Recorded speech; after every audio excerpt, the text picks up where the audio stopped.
Hey, welcome back. Boy, do I have a treat for you. I recently had the privilege of being very early in the line at Maker's Syndicate, and through that privilege was able to buy this Hansen Onyx directly from Scott Hansen, table price, which as you can see is not inexpensive. He's actually raised his table prices just due to the economics of what he does. But he's been making these for years. And I think this newest version is about the pinnacle of custom knives. And I've handled a lot of knives, but this is very special. As you can see, it's not crazy, right? Like, this is not something radically different than what we've seen in other knives in a lot of ways, but it does everything just a little bit better in my opinion. I'll talk a little bit about why, but first and foremost, when I think of Hansen, one of the things that is just shocking to me every time I handle one of these is that you almost can't tell if it's one that's on washer or bearings. I have a few. I think 2 washer and 2 bearings Hansens, and they're shockingly similar, which means your bearings knives feel very smooth, and your washer's knives have really plush action as well. So I'll leave some of those others out for now, but let's talk a little bit about what this one is. This is a slim version of the Hansen Onyx, which to me is, in my opinion, my favorite of what he does. Take a look at that silhouette. I mean, it is really just a fantastic looking silhouette on this knife. The balance is phenomenal. It just looks like it all was meant to be together in the way that it is. And as much as I'd like to say that about a lot of knives, the fact is a lot of knives don't give you that sense. And that's pretty special about this knife. The second, it's hand rubbed M390 blade. It's beautiful. He's using titanium scales and then some really nice Zerka tie hardware for the back spacer and the pocket clip, which gives it a little bit of pop. It is a titanium frame lock. It doesn't have a built-in over travel stop, but the pocket clip does act as one. So it kind of stops it from over traveling there. This particular variant has the thumb hole. I also have one that has a thumb stud, one of the older ones that's not a slim.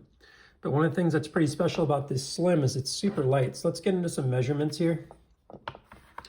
And I'll just show you this one versus one of the older ones. So here is an older one that is not a slim, full size, 4.26 ounces, not bad at all. This one is on washers, super duper smooth. I've done a video on this one, so we're not going to talk about it too much, but you know, pretty hefty for a little knife. 3.45 ounces, just about right. Just about right. It could even be maybe like a touch lighter if maybe he decided to mill out the scales or something like that. But yeah, just a very nice knife here. Now he's not going to mill them out because this is full custom. He's not doing CNC, so it'd probably not be worth the while. But yeah, 3.45 ounces, quite good. So let's talk about what that means in terms of like what's the actual, you know, size of this knife and stuff, because weight is all relative, right? If it was a 10-inch blade, then that'd be amazingly light. And let's get this guy out of here. So we'll do a little bit of blade length, just over 3 inches, cutting edge, just under 3 inches, like 2.9, which is pretty remarkable. A lot of times those two are pretty different, but if you look at this one, it's like almost the same cutting edge. It's like 2.95 inches. 7-inch overall length is very efficient for that cutting edge. And yet it feels good in the hand. It never feels small. It definitely doesn't feel like a big old knife. I probably prefer there to be like a full finger choil to choke up on. It just got this little sort of sharpening choil here, but it's splitting hairs at this point. As you can see, I can get a full grip on the knife, no problem. It doesn't have jimping on this one. It did on my older one, which is interesting. You can see here, this one has jimping on it. Doesn't matter a whole heck of a lot, I don't think, here. It is a little slippery. It'd be nice. So that'd be like one thing I could say. The other thing I could say is that the thumb hole does not have chamfered edges, but it's such a smooth action. You don't really notice it too much. You sometimes get a little bit of fingernail in there on your reverse flick. We'll get caught up in there, but it is what it is, not the end of the world. Action's really nice. The detent's just right for what it is. So it kind of lets you roll it out, no problem. Lets you thumb flick it, no problem. Sometimes a problem for me, of course, because I'm not that talented.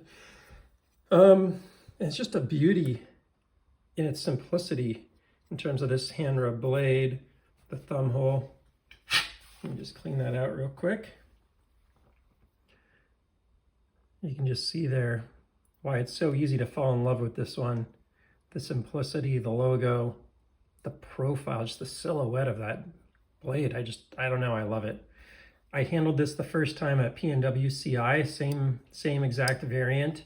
And there was a liner lock carbon fiber on washers also. And I handled this one, I was like, that is sweet, because it has a little bit of that. It's not like fully drop shut, but it's drop shut enough.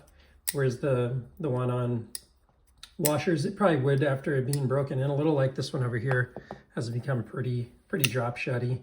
So it's pretty damn good on the action with washers. But you know, just out of the box, this thing on bearings is so good.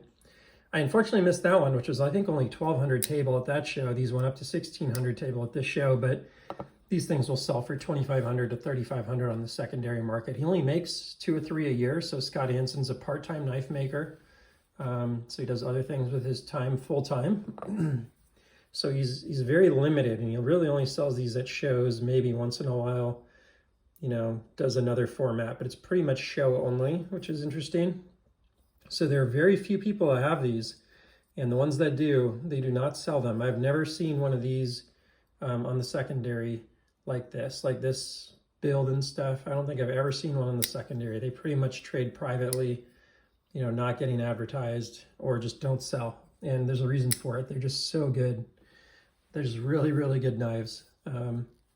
I got this one on the secondary because I looked around for people that had them and convinced someone to sell it to me. But that was just luck, honestly. I was sort of shocked that someone gave it up.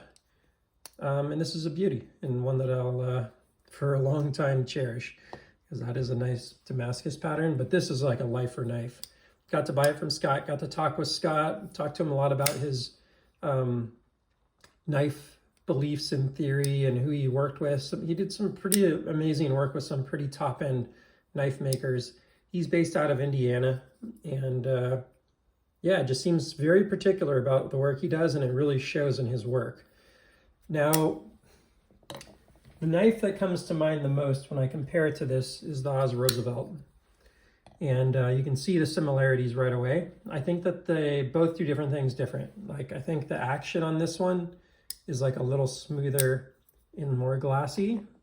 The Rosie's great, but it is a little more, you can like tell it's on bearings for sure. I think they're both pretty similar in terms of detent and rollout and stuff. The Rosie might be a little easier to roll out, and it does have like a slightly more knockdown edge in here. So I think the reverse flick and the thumb rollout are a little easier on the fingers. So that's, you know, to be said. This is a CNC knife. This is not. It's fully handmade. So, you know, to each their own on that. You can see the size and everything, though, is very similar. And there's a reason that both of these, I think, are so well liked. Both just great knives. I think the Rosie grabs a little bigger because it has that finger choil in the front. It feels like a slightly bigger knife. You can see I have some extra room here. With this one, you're kind of held back into the back part of the handle, so you're barely getting, you know, full grip on that.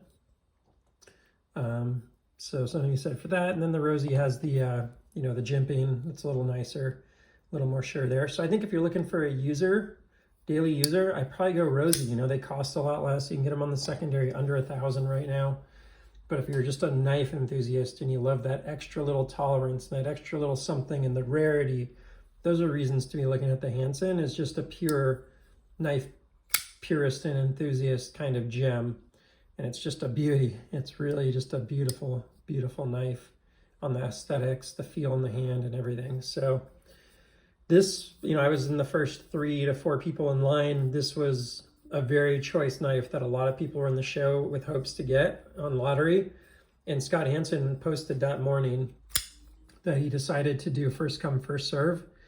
And I went from going from a Damascus Rosie to grabbing the Hansen, because I have quite a few Rosies. And you'll see another upcoming video pretty soon, because the one that I wanted on the Damascus Rosie, I found a guy and he had a knife that he had in mind, and I helped him find it and was able to get that Damascus Rosie as well. So you'll see an upcoming video that includes that, which I'm just through the moon that I was somehow able to get my top 2 choices at the same show, and, you know, found someone cool enough to sell it without price gouging me on that Rosie.